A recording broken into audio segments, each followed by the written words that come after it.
Monday, c'est le jour soi-disant le plus déprimant de l'année et cette année c'est notamment le 19 janvier qu'il a eu lieu. Mais de manière générale, au-delà du jour le plus déprimant de l'année, je pense qu'on est tous plus ou moins d'accord pour dire que le mois de janvier est un mois assez long ou en tout cas assez tristouné entre la météo qui en général n'est pas très clémente avec des jours gris, de la pluie, le froid. Ce début d'année est assez pénible pour beaucoup de personnes. Donc j'ai décidé de vous proposer des romans en lien justement avec le Blue Monday, mais c'est un peu particulier puisque j'ai choisi des romans qui contiennent sur leur couverture du bleu en référence donc à cet événement. Mais vous allez voir, pour essayer aussi de toucher le plus de public possible, je vais vous proposer différents genres et surtout différentes thématiques. On va avoir des romans notamment très sombres qui entrent dans le thème de la déprime si je puis dire, et à contrario d'autres romans qui vont vous permettre de vous évader ou à contrario d'être, j'ai sa tête qui s'installe sur moi, d'être plus positif. On commence tout de suite avec un roman qui, je trouve, est parfait si on veut vraiment ressentir et baigner dans la tristesse infinie. Je vais vous parler très rapidement de Falling Man, écrit par Don DeLillo. C'est la version VO, donc en anglais, mais vous avez la version française qui existe, donc avec une traduction. Et vous le devinerez peut-être à la couverture assez évocatrice, avec ce chiffre 11 et cet homme qui tombe de ces deux chiffres.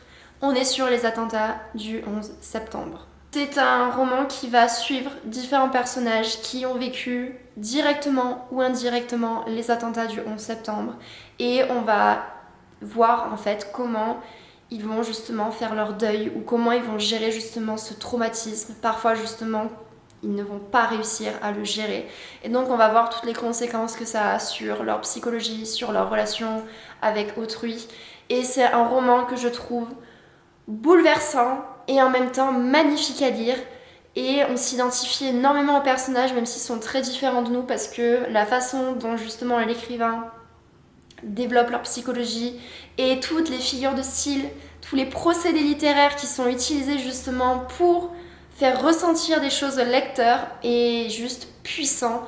On continue ensuite avec des lectures un peu moins sombres si je puis dire mais qui restent quand même assez déprimantes ou mélancoliques.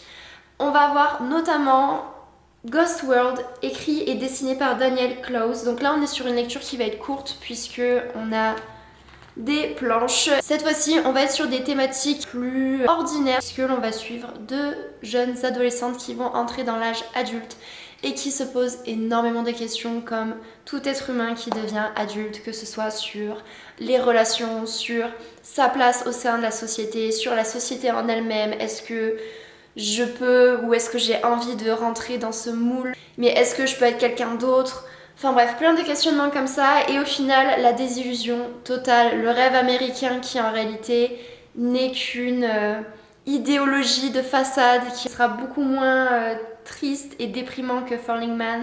Là on a quand même beaucoup de blagues et de moments en fait où on va rigoler parce que les filles font beaucoup de remarques acerbes et de critiques envers les personnes qu'elles croisent mais en fait c'est très drôle en même temps et puis aussi parce que nous en tant que lecteurs on les regarde, on a ce regard extérieur qui fait que en fait on rit aussi d'elles puisque en fait elles sont elles-mêmes dans le déni de certaines choses. Maintenant je vais vous parler d'un roman, donc toujours la couverture bleue, en tout cas avec du bleu, mais cette fois-ci pour vous évader. Donc on ne sera pas forcément dans le côté déprime, on sera plutôt dans le côté action et avec ce roman on aura un petit peu aussi un côté thriller puisqu'il s'agit d'un space opéra avec toute une enquête autour de créatures ou d'une arme. Enfin je vous en dis pas plus parce que je veux pas vous spoiler mais on change complètement de style. Je vous parle de Space Nova, La tombée de l'aurore, écrit par Elie Barbati. On est dans un avenir lointain mais potentiellement envisageable où les hommes ont colonisé l'espace. Mais donc si vous voulez justement sortir de cette déprime, partir dans un autre univers complètement différent et vous évader avec notamment des personnages pour le coup très attachants puisqu'on va avoir la trope de la found family où on va avoir des personnages qui vont en fait ensemble former une famille et où nous lecteurs on va un peu faire partie aussi de cette famille indirectement puisqu'on va beaucoup s'attacher à eux et où on va vivre leurs aventures à travers leurs yeux. Foncez, cette lecture au final vous fera du bien parce que vous aurez de l'action, vous allez vous évader, mais en même temps vous allez ressentir du suspense et parfois même du stress puisque vous allez vous inquiéter de la suite des aventures. Ensuite on continue avec deux lectures très émouvantes mais que je considère comme plutôt positives dans le sens où ça va nous mettre un peu du baume au cœur. On va pleurer mais plus sous le coup de l'émotion et de l'attendrissement qu'on va ressentir envers les personnages. Je commence avec Wonder, écrit par R.J. Palacio. Donc là pareil c'est la version VO mais vous avez la traduction française qui existe, où on va suivre un petit garçon qui s'appelle Auguste, qui n'est pas comme les autres puisque à sa naissance il a dû subir des vingtaines d'opérations parce qu'il a eu des déformations suite à un syndrome. Et donc il a un physique complètement atypique. Et à cause de ses problèmes de santé, il a toujours eu l'école à la maison. Sauf que là il va entrer en 6e et ses parents décident de le scolariser pour la première fois.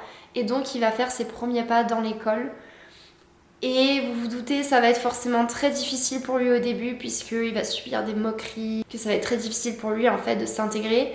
Mais au final, le roman partage un message de tolérance et de gentillesse universelle, magnifique. Il y a beaucoup d'innocence en fait là-dedans, mais en même temps aussi beaucoup de bienveillance. Et donc c'est un roman qui est très émouvant. Et le deuxième roman que je vous propose, toujours dans ce même style de montrer un peu le côté humain de l'homme, avec des émotions, avec ce besoin de protection envers autrui et le fait de se soutenir, voilà, la solidarité, bref. La tendresse des autres de Sophie Tallement, où on va suivre une famille qui va être complètement bouleversée suite à l'accident de leur fils. Suite à cet accident, il ne peut quasiment plus marcher et en fait, il va falloir se lancer dans un long combat de rééducation pour que cet enfant en fait apprenne à remarcher. Mais en fait, suite à cet accident, il y a une part de lui qui s'est brisé, quelque chose en lui qui a été complètement détruite. Et donc on a un garçon qui est très déprimé, très pessimiste envers la vie. Et donc on va suivre ses parents qui vont essayer tant bien que mal de lui redonner goût à la vie. Et on va voir notamment l'arrivée d'un chien, l'adoption d'un chien qui va beaucoup aider à ce que ce garçon reprenne goût à la vie. Et c'est un roman qui m'a fait pleurer, qui m'a énormément touchée, émue, mais par la beauté en fait de cette famille qui tente tout pour leur fils. Et aussi ce message aussi qui est montré de l'importance et l'impact des animaux sur l'homme aussi.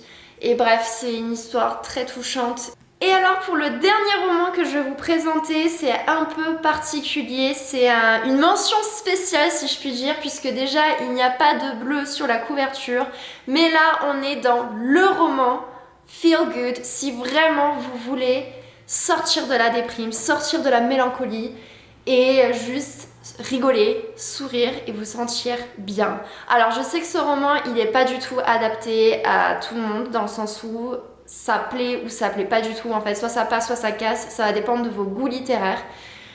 Pour moi c'est un roman en fait qui divertit, c'est vraiment du divertissement, c'est vraiment un roman où on ne réfléchit pas, on est là pour juste se vider l'esprit et entrer dans un autre univers, un autre monde où on ne va faire que rire et passer juste un bon moment. C'est le roman où j'ai fait des nuits blanches pour le lire. Je n'ai jamais fait d'autres nuits blanches pour d'autres romans. Je vous parle de Felicity Hadcock, écrit par Sophie Jomain. Donc le premier tome s'intitule Les anges mordent aussi et le deuxième tome, Les anges ont la dent dure. On va suivre Felicity qui est une jeune femme qui habite en Angleterre et qui travaille dans une chocolaterie. Elle est un peu spéciale puisque en fait elle sait que les vampires existent et elle peut surtout les reconnaître.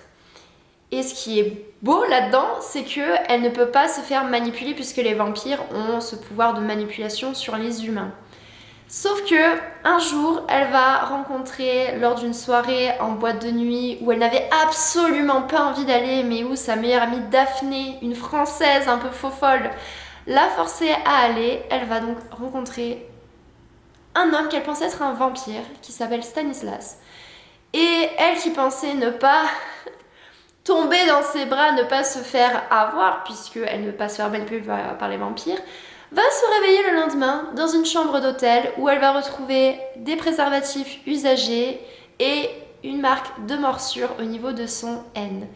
Et c'est à partir de ce moment-là que des catastrophes et plein de problèmes vont arriver dans sa vie, puisque suite à cette morsure, des jeunes vampires, des bébés vampires si je puis dire, c'est-à-dire des personnes tout justement transformées, vont se ruer chez elle et elle ne sait pas pourquoi.